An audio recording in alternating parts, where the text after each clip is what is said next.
আমরা আজকে public health specialist যারা আছে, বিশেষ করে জনস্বাস্থ্য নিয়ে যারা কাজ করে, চিকিৎসা সমাজ যারা আছে, তারা আমরা মূলত এই প্রতিবাদ সমাবেশের আয়োজন করেছি। বিশেষ কারণটা হচ্ছে প্রতি বছর 1,61,000 মানুষ মৃত্যুবরণ করে তামাকজনিত কারণে, এবং লক্ষ লক্ষ মানুষ পঙ্গুত্ব বরণ করছে। এবং বাংলাদেশে নন কমিউনিকেবল ডিজিজ, বিশেষ করে ক্যান্সার, আপনার ডায়াবেটিস, হৃদরোগ, এগুলো দ্রুত গতিতে বেড়ে যাচ্ছে। একটি মাত্র মূল কারণ হিসেবে ধরা হয় তামাকের ব্যবহার।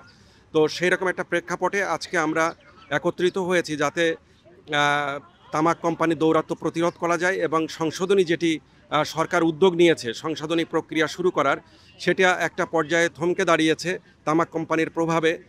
সেটা আমরা মনে করি যে দ্রুত এই তামাক নিয়ন্ত্রণ আইন সংশোধনী পাশ করবে এবং সেটি কার্যকর করবে, তাহলে লক্ষ লক্ষ মানুষ নিরাপদে স্বাস্থ্যসম্মত বাংলাদেশে তারা বাস করতে পারবে। এই জন্য আজকে চিকিৎসা সমাজ এবং পাবলিক হেলথে যারা আমরা কাজ করি তারা একত্রিত হয়েছে। সাতক্ষীরা একটা অবহেলিত একটা জেলা, দীর্ঘদিন যাবৎ এর কোনো উন্নয়ন হয়নি। এর রাস্তাঘাট বলেন, এর যে পয় নিষ্কাশনের ব্যবস্থা বলেন, এর যে পানির ব্যবস্থা বলেন, কোনো কিছুই সাতক্ষীরাতে নাই। সাতক্ষীরাবাসী এমনি নবলাক্ত জায়গা, যার মানুষগুলো, যারা যে সমস্ত মানুষ আছে তারা অত্যন্ত কষ্টে এবং দুঃখের মধ্যে থাকে, যার ফলে সাতক্ষীরা মূল দাবি হচ্ছে সাতক্ষীরা জেলাবাসী জেগেছে, এবং তাদের মূল দাবি এখন হচ্ছে রাস্তাঘাট থেকে আরম্ভ করে সেখানে অনেক বেশি ডেভেলপমেন্ট ওয়ার্ক করা যেতে পারে।